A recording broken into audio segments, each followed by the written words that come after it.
So, Assetto Corsa, a very, very anticipated racing sim, has finally hit the PlayStation 4 and Xbox, but we'll try and gloss over that, shall we, for those Xbox One users that are experiencing, well, not experiencing Assetto Corsa as it were right now, for their own reasons, but we'll not start on that one. This is going to be a first impressions, my initial impressions of Assetto Corsa.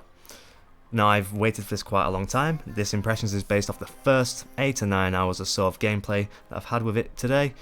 And it's been a long day, so do excuse the short roundup, but I'll try and cover as many things as I can, just to give you a little insight into the game, so whether you might want to decide to purchase it or not.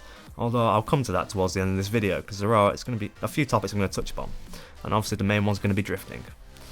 So, for me, my first 8 to 9 hours or so has been quite a trip. The game has some very weird characteristics in both the way that it drives and just the way that the game's put together, and I have some criticisms, two quite big ones when it comes to drifting and public online servers.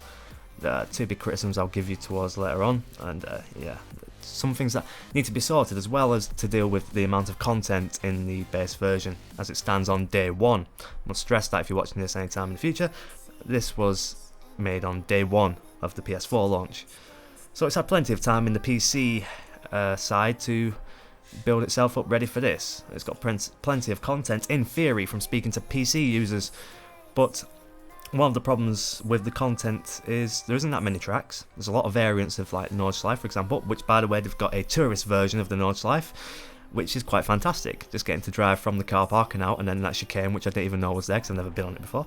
So yeah, that was a good surprise. It's been quite a lot of good surprises overall, but the amount of content hasn't been one of them, especially the range of cars, and I've heard quite a lot of good cars that are available to the PC standard version that will be coming to the console versions over the next couple of months, hopefully. So as soon as that's out, we'll have a little look at them. So how's it gone with the drifting?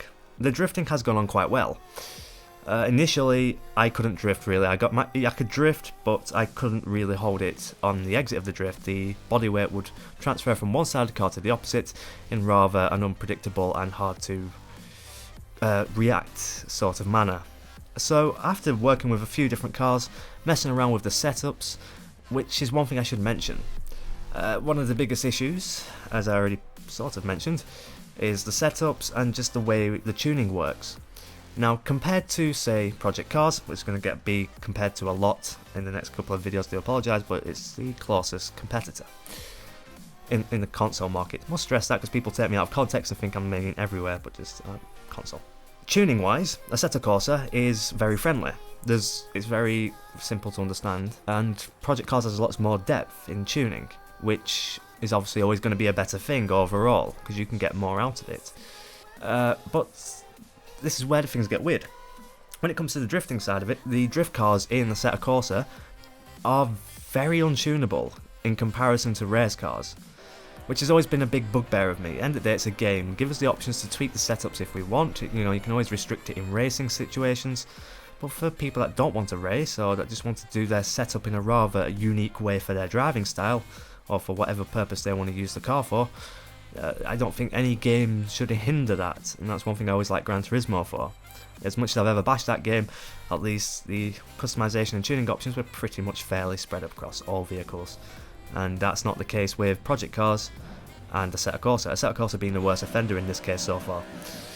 So the tuning for drift setups, as you're going to probably tell in future drift tutorials, Baron's Drift School, when that finally returns for Assetto Corsa, that my setups they're not going to be very complicated, because there isn't very much to tune in the particularly the cars that I'll be using for drifting on the base model of this game, at least, 'cause I can't predict what future cars are going to get put in, even apart from the PC versions.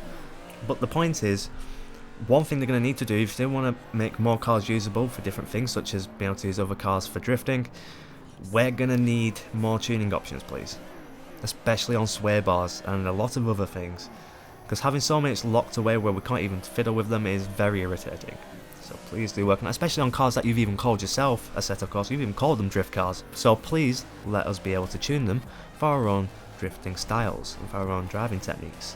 It's a very simple request, and I hope that you follow through if anyone out there is listening, because you never know. So what's the we'll come on to the positives very soon, I do promise.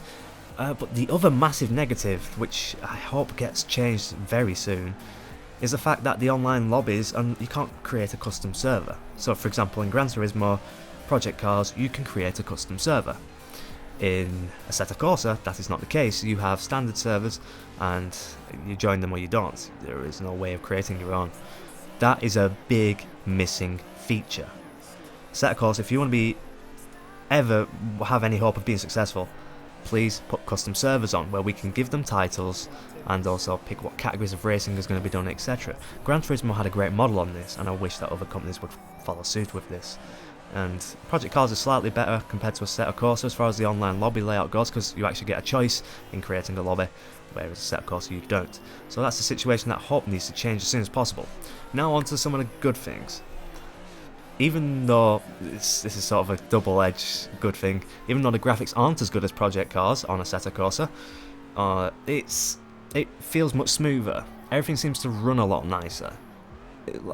Like Project Cars always seems like it's too smart for its own good, if that's a good way to compare it. And Assetto Corsa always feels like it's happy doing what it's doing, and it's not pushing the limits of technology or anything like that. It's doing what it can. It's done a pretty good job so far. So when it comes to thinking about buying this, I'd certainly hold off for a while, wait for more content, and yeah, maybe wait up. Assetto Corsa, like I already thought it was going to be from feedback on the community on PC side, and from my own, judgment on it from watching people that I trust play it and watching gameplay. It is a lot easier. If you want to go for just pure racing on the PS4 and the next gen consoles, the current gen consoles, you would want to be looking at Project Cars for serious racing. I'm not saying there won't be serious racing on Assetto Corsa, but if you want serious racing, Project Cars is going to be the place for the time being. If you want a fun, relaxed place, Assetto Corsa is probably going to be your bag, and especially for drifting. This is where the argument is, there is no argument in this next bit. Drifting is a lot better on Assetto Corsa than Project Cars. Now, when I say that, obviously, as I've already said earlier, the tuning isn't as good. I need a lot more tuning options in my setup on Assetto Corsa to ever come close to the amount of tweaking options that I get on Project Cars. But the actual engine itself, the physics engine, the actual thing that you spend most time interacting with, feels very competent. As you can see with the footage in the background, where we started at the start of this video was me just at the very first 1 or 2 hours of playing the game and trying to start and learn the physics and everything else and learn how to drift in this game. And you can see it has very shitty results, and I want to keep this for history purposes, because I know I will get better at this, because I have a proven track record when it comes to this sort of thing. I will get better at drifting, and that's when the tutorials will come out. They won't come out a minute sooner. They'll come out when I feel fully established, but I must say, within 1 day, 8 to 9 hours of gameplay, I have become competent at drifting at only 1 or 2 cars, and on 1 track. But that's a hell of a quick start compared to the other side of Project Cars. As you've ever watched the Learning Curve of Project Cars video, where I give more information on my experience of that game for the first couple of months, it took a lot longer. Not only because I never experienced such a thing before, but just the learning the tuning, the driving style, everything was such a huge learning curve.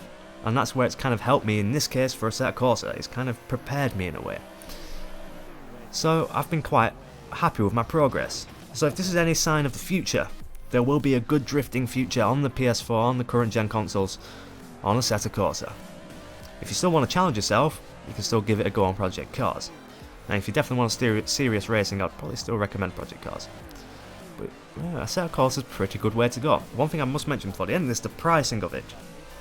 Now it's quite cheap for the standard standalone game, but with the season pass it brings us up to the more average £55, so the more $60 game price tag. So with that in consideration, it's not exactly a bargain, but you are, with that price, including the season pass, which includes all future DLC. So maybe on that case it's worth it. Or then again, maybe you wait for Gran Turismo Sport.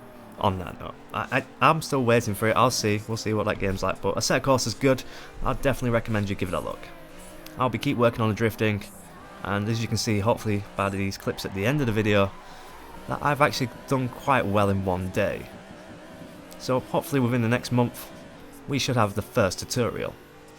And until then, maybe just hold off on Assetto Corsa, wait for a bit more content, and then hop in and go sideways, because I tell you what, it's bloody fun. I've not really had this much sideways fun. I mean, the last hour or two before recording this, I've been sideways constantly. apart from when I wall tapped a wall a bit too hard. But that's just all to do with the weird steering in Assetto Corsa.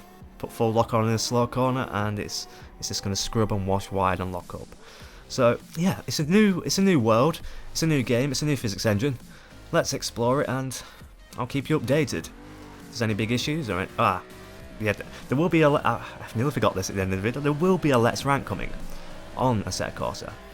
So as much as I am praising it, it's not perfect. And it's not a sim killer, it's not just going to come out and become the sudden king of it all. It's got work to do, especially with the content and some of the features, especially the online server situation. Maybe hold back, because that would help everyone in this situation. Because if you believe comments 2505, the makers of Assetto Corsa, then you can tell them. You're not going to buy it until you get custom servers and etc. or more content available for the game. And guess what, if enough people want it, they will listen.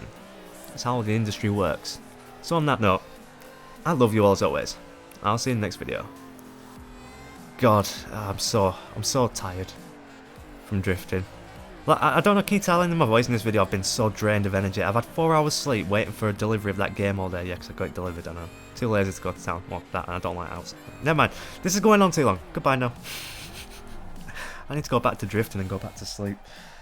Oh.